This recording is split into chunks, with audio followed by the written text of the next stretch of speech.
Épître aux Colossiens, chapitre 1. Paul, apôtre de Jésus-Christ, par la volonté de Dieu et le frère Timothée, aux saints et fidèles frères en Christ qui sont à Colosse, que la grâce et la paix vous soient données de la part de Dieu notre Père. Nous rendons grâce à Dieu le Père de notre Seigneur Jésus-Christ, et nous ne cessons de prier pour vous, ayant été informés de votre foi en Jésus-Christ et de votre amour pour tous les saints, à cause de l'espérance qui vous est réservée dans les cieux, et que la parole de la vérité, la parole de l'Évangile vous a précédemment fait connaître.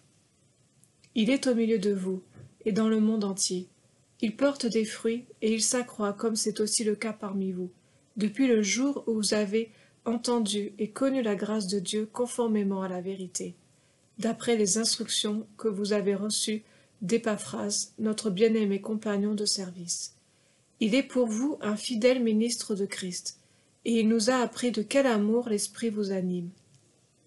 C'est pour cela que nous aussi, depuis le jour où nous en avons été informés, nous ne cessons de prier Dieu pour vous.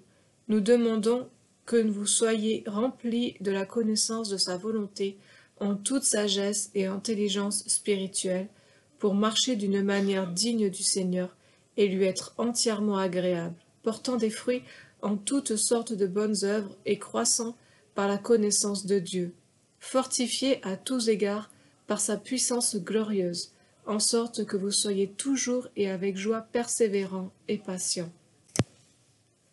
Rendez grâce au Père qui vous a rendu capable d'avoir part à l'héritage des saints dans la lumière. Il nous a délivrés de la puissance des ténèbres et nous a transformés dans le royaume de son Fils bien-aimé, en qui nous avons la rédemption, le pardon des péchés. Le Fils est l'image du Dieu invisible, le premier-né de toute la création. Car en lui ont été créées toutes les choses qui sont dans les cieux et sur la terre, les visibles et les invisibles, trône, dignité, domination, autorité. Tout a été créé par lui et pour lui. Il est avant toute chose et toute chose subsiste en lui. Il est la tête du corps de l'Église. Il est le commencement, le premier-né d'entre les morts, afin d'être en tout le premier. Car Dieu a voulu faire habiter toute plénitude en lui. Il a voulu par lui tout réconcilier avec lui-même, tant ce qui est sur la terre que ce qui est dans les cieux, en faisant la paix par lui et par le sang de sa croix. Et vous qui étiez autrefois étrangers et ennemis par vos pensées et par vos mauvaises œuvres, il vous a maintenant réconciliés par sa mort dans le corps de sa chair, pour vous faire paraître devant lui saint, sans défaut et sans reproche, si du moins vous demeurez fondés et inébranlables dans la foi, sans vous détourner de l'espérance de l'Évangile que vous avez entendu, qui a été prêché à toute créature sous le ciel, et dont moi, Paul, j'ai été fait ministre. Je me réjouis maintenant dans mes souffrances pour vous. Et ce qui manque aux souffrances de Christ, je l'achève en ma chair pour son corps qui est l'Église.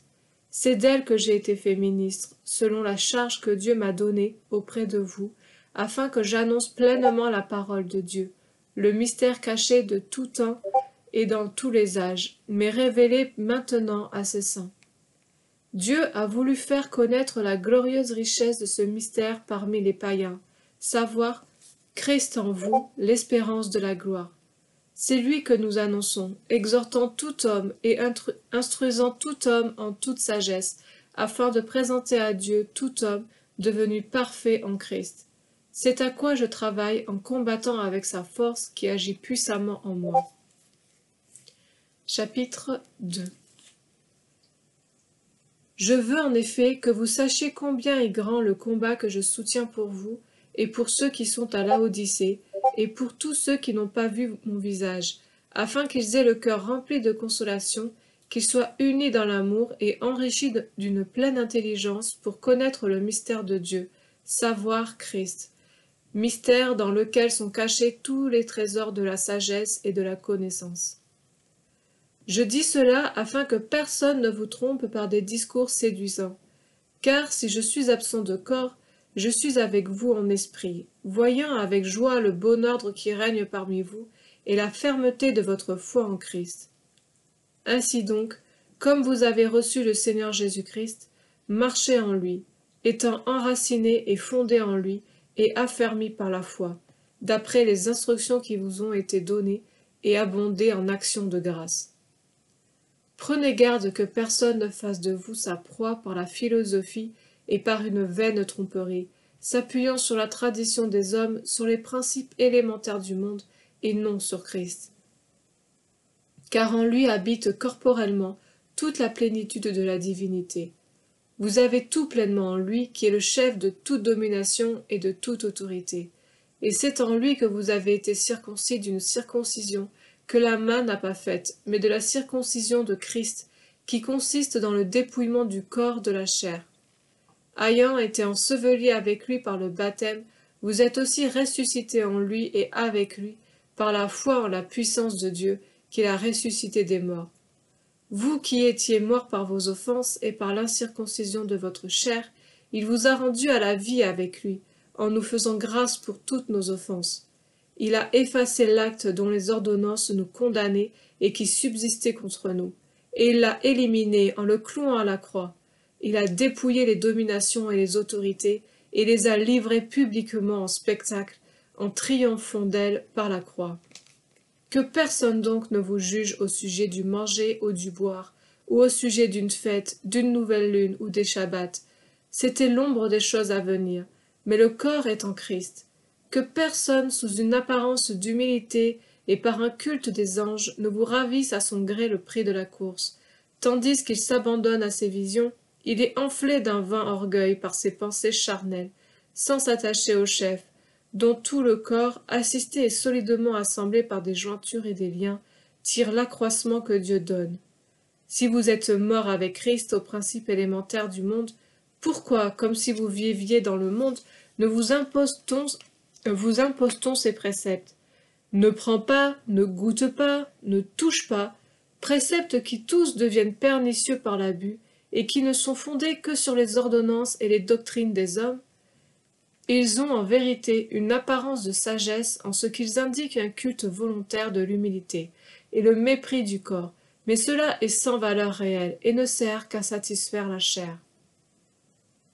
Chapitre 3. Si donc vous êtes ressuscités avec Christ, cherchez les choses d'en haut, où Christ est assis à la droite de Dieu. Attachez-vous aux choses d'en haut, et non à celles qui sont sur la terre, car vous êtes morts, et votre vie est cachée avec Christ en Dieu. Quand Christ, votre vie, paraîtra, alors vous paraîtrez aussi avec lui dans la gloire.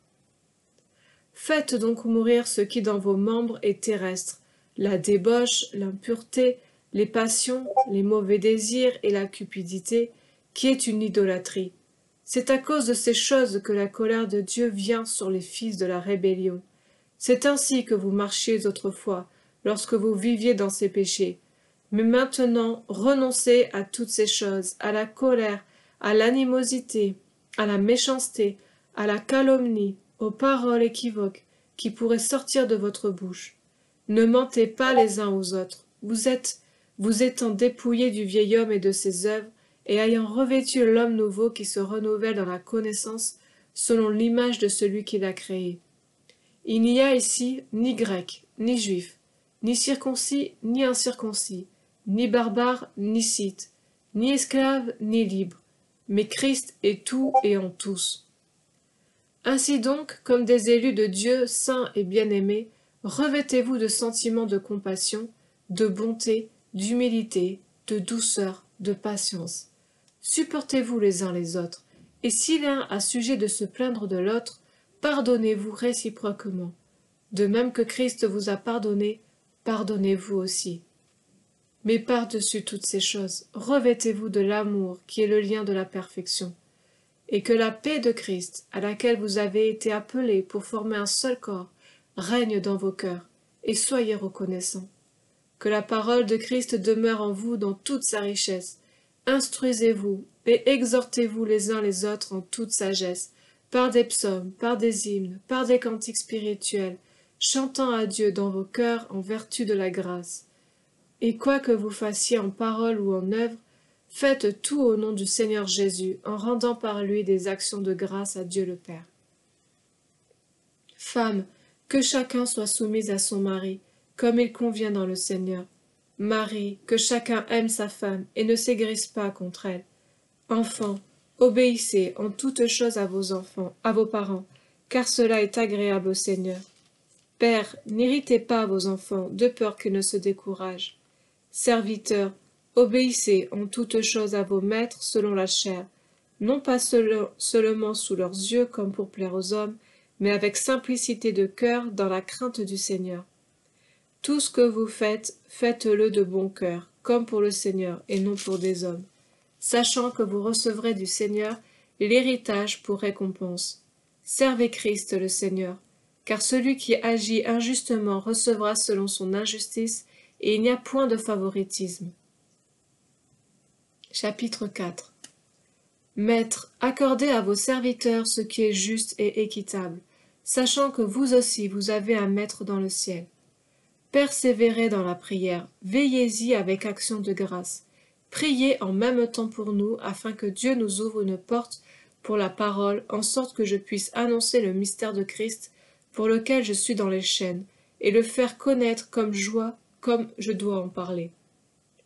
Conduisez-vous avec sagesse envers ceux du dehors, et rachetez le temps. Que votre parole soit toujours accompagnée de grâce, assaisonnée de sel, afin que vous sachiez comment il faut répondre à chacun. Tychik, le frère bien-aimé et le fidèle ministre, mon compagnon de service dans le Seigneur, vous communiquera tout ce qui me concerne. Je l'envoie exprès vers vous, pour que vous connaissiez notre situation, et pour qu'il console vos cœurs.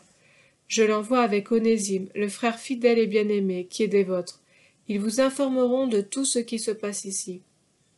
Aristarque, mon compagnon de captivité, vous salue, ainsi que Marc, le cousin de Barnabas, au sujet duquel vous avez reçu des ordres. S'il va chez vous, accueillez-le. Jésus, appelé Justus, vous salue aussi. Ils sont du nombre des circoncis, et les seuls qui travaillent avec moi pour le royaume de Dieu, et qui ont été pour moi une consolation. Épaphras, qui est des vôtres, vous salue, serviteur de Jésus-Christ, il ne cesse de combattre pour vous dans ses prières, afin que vous teniez bon, comme des hommes faits, pleinement disposés à faire toute la volonté de Dieu. Car je lui rends le témoignage qu'il a une grande sollicitude pour vous, pour ceux de Laodicée et pour ceux d'Hiérapolis. Luc, le médecin bien-aimé, vous salue, ainsi que Démas. Saluez les frères qui sont à Laodicée et Naphas, et l'Église qui est dans sa maison. Lorsque cette lettre aura été lue chez vous, faites en sorte qu'elle soit aussi lue dans les églises des Laodicéens, et que vous lisiez à votre tour celle qui vous arrivera de Laodicée. Et dites à Archippe, prends garde au ministère que tu as reçu dans le Seigneur, afin de bien le remplir. Je vous salue, moi Paul, de ma propre main. Souvenez-vous de mes liens. Que la grâce soit avec vous.